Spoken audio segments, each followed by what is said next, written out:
Ibrahim Traoré, jeune président du Burkina Faso, s'impose comme un leader emblématique capable de transformer son pays et d'apporter un renouveau d'espoir à sa population. En accédant au pouvoir à la suite d'un coup d'État en 2022, Traoré a hérité d'un pays en proie à l'insécurité due au terrorisme, à des crises humanitaires et à une instabilité politique chronique. Cependant, plutôt que de se limiter à la gestion de crise, il s'est lancé dans un projet de transformation radicale. Contrairement à d'autres dirigeants africains, souvent critiqués pour leurs fastes et leurs dépenses excessives, Ibrahim Traoré adopte un style de leadership humble et pragmatique.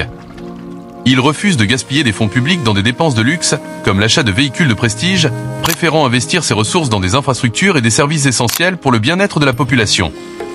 Cette approche a fait de lui une figure d'inspiration non seulement au Burkina Faso, mais aussi au-delà des frontières africaines.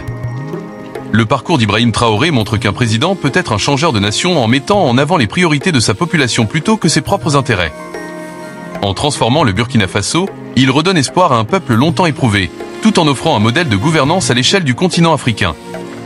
Voici en exclusivité les 5 méga-achats réalisés par Ibrahim Traoré. Mais avant de continuer, merci de vous abonner et de lâcher un j'aime. Cela aidera la chaîne dans son développement. À la fin de cette vidéo, dites-nous sincèrement si Ibrahim Traoré est légitime et mérite de gouverner le peuple burkinabé. Bon visionnage. Numéro 1. Les camions à ordures. Valeur de 230 millions francs CFA.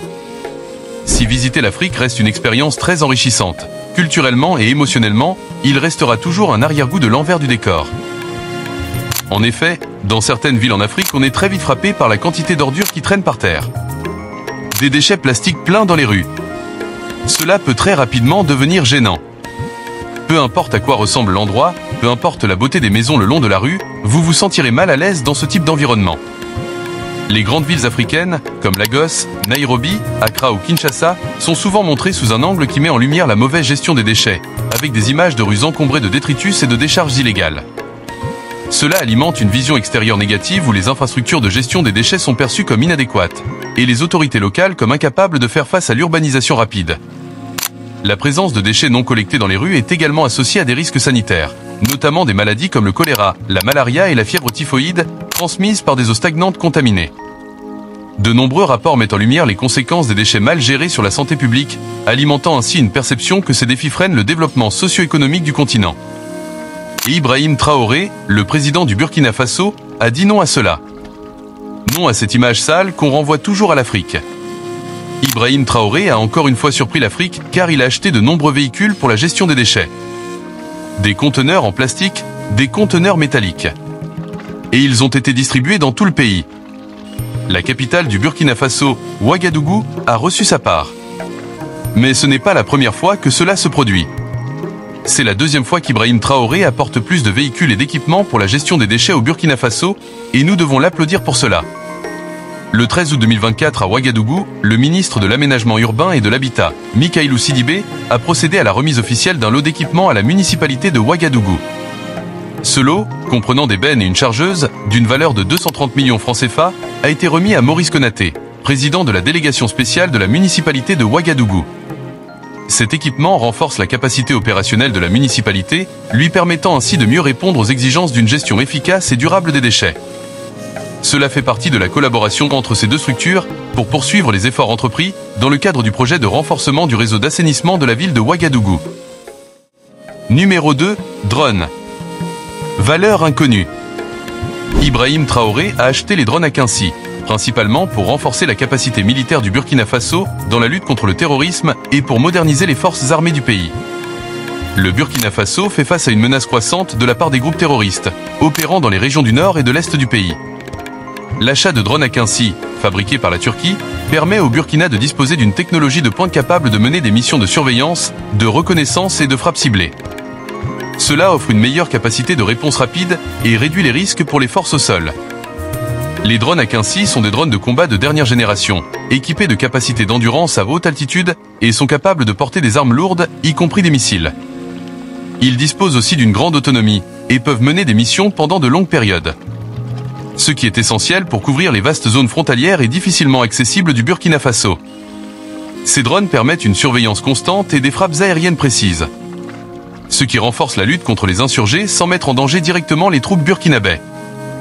L'acquisition des drones s'inscrit dans une stratégie plus large de modernisation des forces armées burkinabais sous la direction d'Ibrahim Traoré.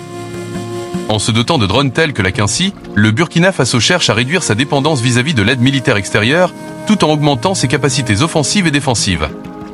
Cela reflète également la volonté du gouvernement de développer une armée capable de répondre de manière autonome aux menaces internes et externes. Numéro 3. Matériels agricoles. Valeur de 128 millions de dollars. L'achat de matériel agricole par Ibrahim Traoré pour l'offensive agropastorale représente une étape clé dans sa stratégie visant à atteindre l'autosuffisance alimentaire au Burkina Faso. Face au défi de l'insécurité alimentaire, amplifié par les crises climatiques, le président Traoré a lancé ce programme ambitieux pour revitaliser l'agriculture et l'élevage, des secteurs essentiels pour l'économie burkinabé. Au total, 400 tracteurs, 239 motoculteurs et 710 motopompes ont été mis à la disposition des acteurs du monde rural, a indiqué la présidence du Burkina Faso.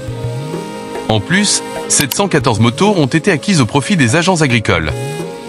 Ces équipements visent à faciliter le travail des agriculteurs, à améliorer la productivité et réduire la dépendance à l'égard des importations alimentaires, tout en répondant à la demande croissante due à la croissance démographique. Ces tracteurs seront utilisés pour labourer gratuitement les terres pour cette saison pluvieuse qui va commencer. L'objectif, c'est d'atteindre l'autosuffisance alimentaire, a affirmé le capitaine Traoré. Le matériel agricole est d'une valeur de 128 millions de dollars. Le Burkina Faso, étant fortement dépendant des importations de produits alimentaires, notamment de céréales, s'est fixé pour objectif de réduire cette dépendance en augmentant la production nationale. L'achat de matériel agricole fait partie d'un plan global pour encourager les agriculteurs à moderniser leurs pratiques et augmenter leur rendement. En facilitant l'accès à des technologies plus modernes, Traoré vise à créer un environnement agricole résilient et productif capable de nourrir la population, même en période de crise.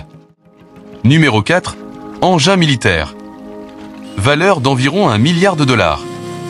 La montée du terrorisme au Burkina Faso est un phénomène complexe qui a pris de l'ampleur au cours de la dernière décennie. Autrefois relativement stable, le Burkina Faso a vu son territoire envahi par des groupes terroristes, opérant principalement dans le Sahel depuis 2015, dans un contexte de fragilité régionale.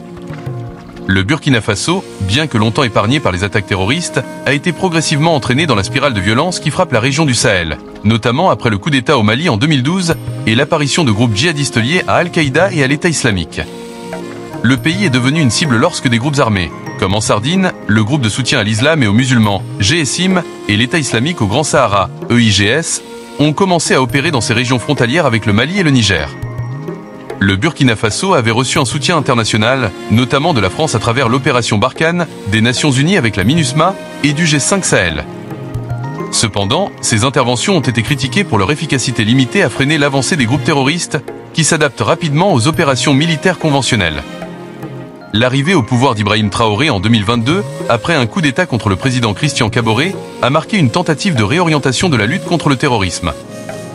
Traoré a mis l'accent sur la nécessité de restructurer les forces de défense et de renforcer la coopération régionale, tout en promouvant des mesures pour améliorer les conditions de vie dans les zones rurales afin de couper les sources de recrutement des groupes armés. Animé par cette détermination, Ibrahim Traoré a pris les choses en main pour renforcer son arsenal militaire et être plus efficace contre le terrorisme. C'est dans cette optique et avec la contribution de la population burkinabé, Ibrahim Traoré a mobilisé un important lot de matériel militaire et de génie. Ce matériel est composé essentiellement de blindés de combat, à l'épreuve des engins explosifs improvisés, de l'armement, des munitions et des engins de travaux de génie militaire, notamment des excavatrices, des porte-camions et des citernes. Numéro 5. Clinique mobile.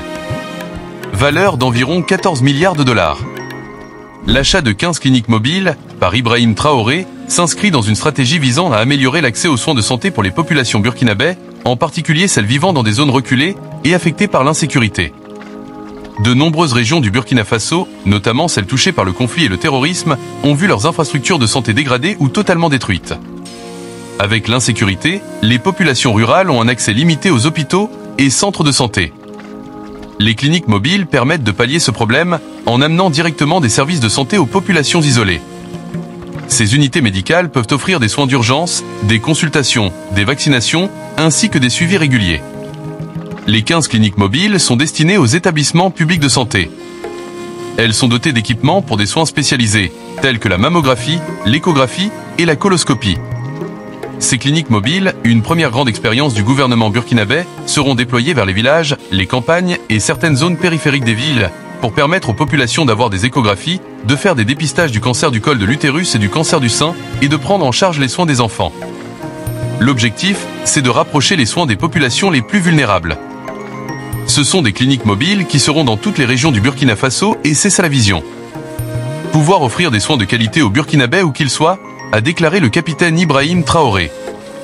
L'objectif est de renforcer la couverture sanitaire nationale en rendant les soins accessibles à un plus grand nombre de citoyens, notamment dans les zones sous-administrées par le système de santé traditionnel. Ces cliniques, équipées pour fournir des soins primaires et des services spécialisés, contribuent à la réduction des inégalités en matière de santé, notamment pour les communautés les plus vulnérables. L'achat de ces cliniques mobiles fait partie d'une stratégie plus large d'Ibrahim Traoré, visant à améliorer les services publics essentiels dans les secteurs de la santé, de l'éducation et de la sécurité. En parallèle avec les réformes militaires et les investissements dans l'agriculture, cette initiative reflète la volonté du gouvernement de stabiliser le pays, tout en répondant aux besoins fondamentaux des populations. En somme, toute la stratégie politique d'Ibrahim Traoré tourne autour de sa population. La protéger, la nourrir et l'aider à atteindre la souveraineté totale. Et vous, qu'en pensez-vous? Ibrahim est-il légitime de gouverner le Burkina Faso? Dites-le nous en commentaire. Merci de vous abonner, d'aimer et partager la vidéo. À très bientôt.